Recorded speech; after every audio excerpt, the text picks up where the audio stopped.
और सिर्फ बेवकूफ बनाने का काम किया है। 2014 में कहा, भाइयों बहनों मित्रों, बेच रहे हैं भारत को, बेच रहे हैं भारत को, खामोश मैं कैसे हो जाऊं? मैं देश नहीं बिकने दूंगा, मैं देश नहीं झुकने दूंगा, ऐसा मीडिया ने दिखाया था।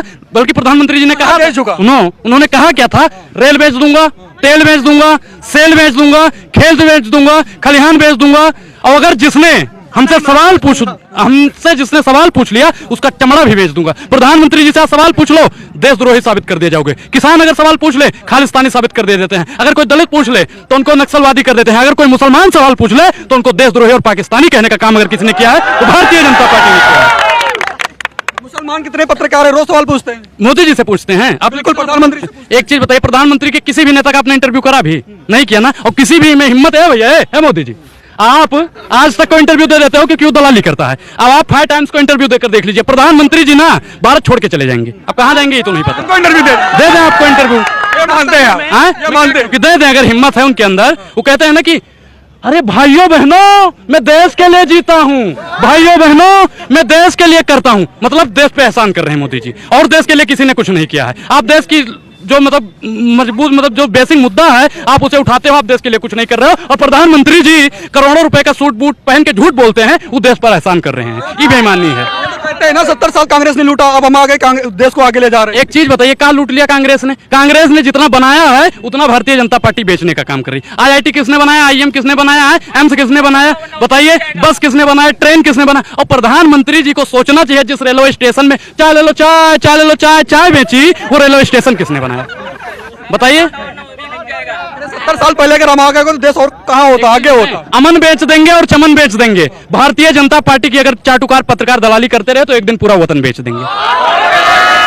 बता रहे चाटुकार है तो दलाली। अच्छा एक चीज बताइए, अंजना ओम कश्यप, रूपका लियाकत, सुधीर चौधरी, तिहाड़ी, मोदी जी आप क्रीम कौन सी लगाते हैं? चेहरा बहुत चमक रहा है। प्रधानमंत्री जी ये कटिंग कहाँ करवाते हैं? हम तो 50 रुपए वाली कटिंग कराते हैं, 5 लाख वाली कटिंग कहाँ पे करवाते हैं? अगर हम ऐसा पूछते हैं ना, लखनऊ से लेकर दिल्ली के दरवाजों तक हमारे लिए रेड कॉर्पोरेट बिछा दिया जाएगा। हम तो भैया क्रांतिकारी लोगों को मानने वाले हैं। मेरा सब दुश्मन अर्पित ना होगा दिल्ली के दरबारों में, चाहे जीवा कट जाए मेरी खड़े खड़े बाजारों में। तो हम तो भारतीय जनता पार्टी से सवाल पूछेंगे भैया। ठीक है, भारतीय जनता पार्टी सवाल पूछ रहे हैं, लेकिन इतना उनका विरोध कर रहे हैं, कुछ तो काम कराया होगा भारतीय जनता पार्टी ने। 2 काम उनका पसंद है भाई, युवाओं के लिए पकौड़ा योजना और अरबपतियों के लिए भगौड़ा योजना। तीसरी कोई योजना जमीनी स्तर पे दिख ही नहीं रही है। भगौड़ा तो ठीक है, भगौड़ा कौन सी योजना? अच्छा एक चीज बताइए, नीरव मोदी कब भागा? ललित मोदी कब भागा? महिल चौकसी कब भागा? और नरेंद्र मोदी कब भागेगा? विजय माल्या तो भाग ही चुका है। नरेंद्र 24 के बाद में मोदी जी ने, आपको भी याद होगा, भाइयों बहनों मित्रों मैं तो फकीर हूँ, झोला उठाऊंगा और चले जाऊंगा। कहाँ जाओगे महाराज? ऐसा थोड़ी जाने देंगे, बाप का राज है, चले जाओगे। कहते बाबा कौन दिखे?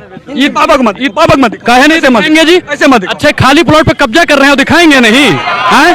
खाली प्लॉट पे कब्जा है और दिखाएंगे नहीं। देखिए भैया, ये देखिए ये कौन है? ये अंधभक्तों के बाबा धीरेन्द्र कृष्ण शास्त्री हैं।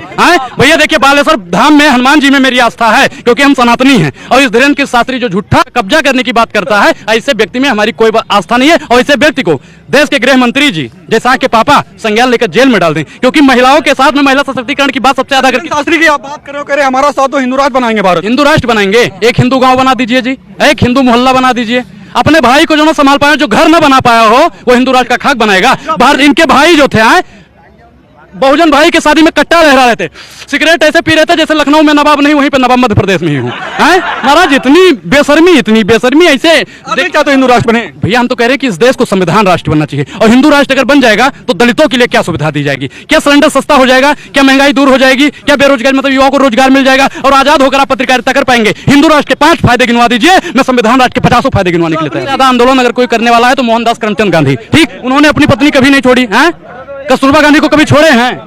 कस्तूरबा गांधी को कभी छोड़े हैं? पता नहीं कितने आंदोलन के कस्तूरबा गांधी जी भी साथ थी। इनको भैया किसने कह दिया था मोदी जी को कि अपनी मेहरारू छोड़ दो जी देश के लिए? और संविधान के कौन से पेज में लिखा है बता दो?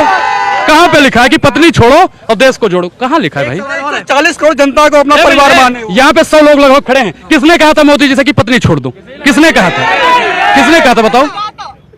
बताओ। देश के पूरे 140 करोड़ जनता को अपना परिवार मान लिया उन्होंने। अपना परिवार मान लिया। एक चीज बताइए कि आपके घर में जितने भी परिवार है ना, आप उनकी रक्षा करते हैं, आप उनकी सुरक्षा करते हैं। शाम को अगर माता जी भूखी है ना तो कहेंगे कि माता जी आपके लिए क्या लेकर आए। और प्रधानमंत्री जी ऐसे हो गए कि 80 साल माँ को भी मार्केटिंग कर डाला। आप कितना भी निकम्मा हो जाओगे ना, आप कितना भी निकम्मा हो जाओगे, लेकिन नोटबंदी के बाद में अपनी माँ को ATM के सामने नहीं खड़ा करोगे। ये मार्केटिंग